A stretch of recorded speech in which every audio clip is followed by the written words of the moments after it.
Hey everyone, Filmbird here. If you're new to the channel, welcome. We talk about all things movies and physical media here in this channel.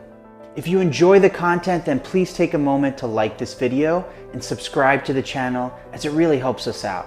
Today we're talking about Robert Eggers' new gothic horror adaptation of Nosferatu. Eggers is known for his historical fiction epics like The Witch, The Lighthouse, The Northman, and now, The Nosferatu. I just saw Nosferatu this past weekend on 35mm, and I have to say it is visually stunning and immersive. The warm film grain added a layer of texture to the experience, but I would imagine it's also equally stunning in digital format on a large screen. Nevertheless, it is definitely something you want to make an effort to see in the theaters. It's a cinematic experience that you're not going to want to miss. So let's talk about it.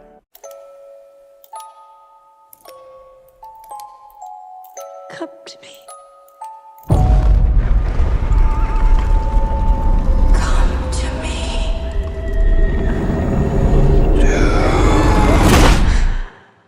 Robert Eggers' Nosferatu is a reimagining and modernization of the original silent film from 1922 by W.F. Murnau.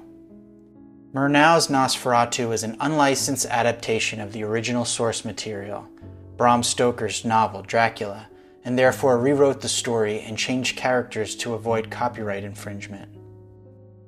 Stoker's sophisticated Dracula was morphed into Nosferatu's Count Orlok, a more grotesque figure embodying death and pestilence. The word Nosferatu comes from an archaic Romanian word meaning the insufferable one. Murnau's version is an artistic achievement of German Expressionism, using light and shadows to create surreal, dreamlike images and haunting silhouettes of the skeletal frame and elongated fingers of Orlok. However, the narrative is relatively simple, constrained by the limitations of silent cinema, leaving it ripe for reinterpretation in modern adaptations. Werner Herzog offered his vision in 1979 with Nosferatu the Vampire, starring Isabelle Adjani and Klaus Kinski.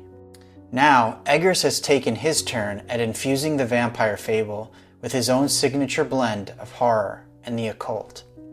Nosferatu is set in 1830s Germany and follows a young estate agent named Thomas Hutter, played by Nicholas Hoult, who must travel deep into the Carpathian Mountains to Count Orlok's castle.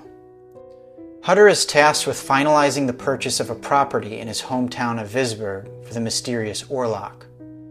Hutter is newly engaged to Ellen, portrayed by Lily Rose Depp, who has been experiencing dark visions of Orlok, hinting at a supernatural connection between them.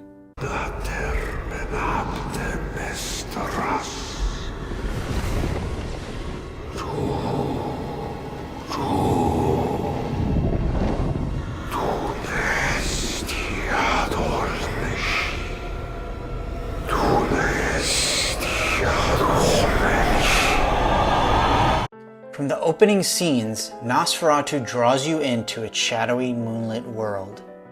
Robert Eggers, known for his exceptional world building, delivered a film steeped in historical authenticity. The set design and costuming feel both accurate to the period and have a lived-in quality, enhancing the film's immersiveness. From the bustling cobblestone streets to the foreboding snow-covered peaks of the Carpathians, to Orlok's dark, weathered castle, every element is meticulously crafted. These settings transport the audience to another time and place, creating a hauntingly atmospheric experience. Eggers' use of light and shadow leans toward a naturalistic approach, creating a more atmospheric immersion, whereas the original Nosferatu leaned into a surreal and theatrical use of lighting to evoke dread. Many scenes in Eggers' film are bathed in cool blue and gray tones, with moonlight reflecting off the snowy landscapes.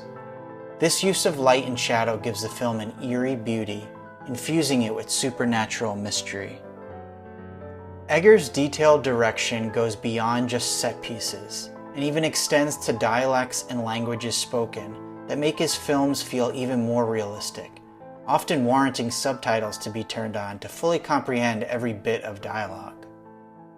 As with all of Eggers' films, Nosferatu is a masterclass in immersive cinema. The film has an all-star cast, and their performances were mostly all strong, yet Lily Rose Depp's portrayal of the haunted Ellen is a definite standout. I had not seen anything that Depp had done previously, so I went into this film a little skeptical. However, she really impressed me and showed a wide emotional range. She was tasked with portraying a proper lady at one moment and then an emotionally distressed person the next, requiring her to convulse and writhe with madness. It is a committed performance that deepened the character of Ellen and even provided some backstory and context to her mysterious allure of death. Depp's physical performance is undeniably effective and disturbing, drawing inspiration from Isabelle Adjani's iconic freakout scenes in Possession. Adjani, who also portrayed Ellen in Herzog's adaptation of Nosferatu, serves as a clear influence, yet Depp's interpretation stands on its own as a visceral and haunting portrayal. An unrecognizable Bill Skarsgård plays Count Orlok, and this is definitely not sexy vampire on display here. His grotesque visage, commanding performance, and guttural wheezing voice in thick Romanian accent created a dreadful version of Nosferatu the vampire. You will obey this my counsel. To prepare for the role, Skarsgård worked with an opera coach to deepen his voice, adding an almost hypnotic quality to his delivery. His dialogue feels chant-like, ensnaring anyone who listens, amplifying the malevolent aura of his character. And yes, I saw the mustache. I guess we're gonna have to talk about the mustache. Alright, spoilers for the mustache. You've been warned. I don't hate it. I don't know if I love it either. It's definitely a stylistic choice. I do think it's historically appropriate, as Orlok is supposed to be a Romanian nobleman, and a thick black stash was probably customary. I'm thinking something along the lines of what Vlad the Impaler might have looked like, just more decrepit. My one gripe is that he is supposed to be visually rotting in decay, yet that stash is looking so tight and manicured. I guess he takes pride in that thing. Okay, one last note about the mustache. I came to realize after seeing the film that there is another mustachioed villain in another movie that is playing in theaters this holiday season. And once you see it, you can't unsee it. There is also some comedy to be found within the blood and bleakness of Nosferatu, mostly coming from Willem Dafoe's character, von Franz, who is a Swiss philosopher specializing in mysticism and the occult. Called in to help our characters understand the supernatural reality at hand, Dafoe brings laughter and quirkiness that offers a brief reprieve from an otherwise dire situation. While Dafoe is more reserved here than in his previous collaborations with Eggers, his performance retains that eccentric charm.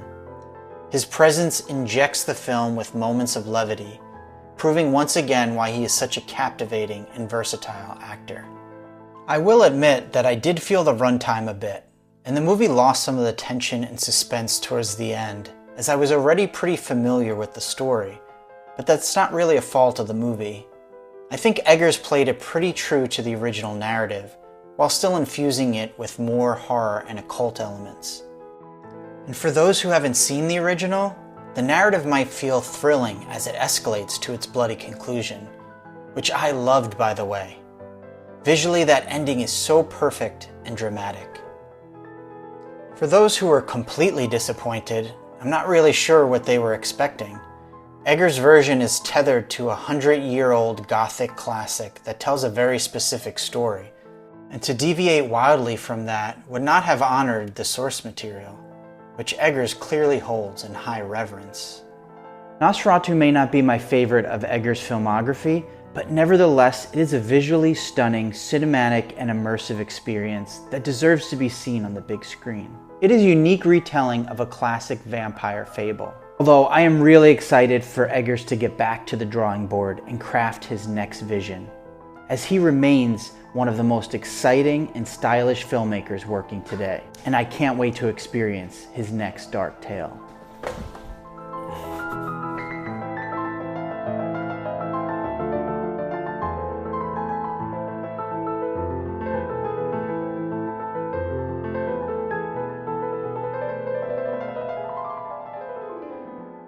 Thank you so much for watching.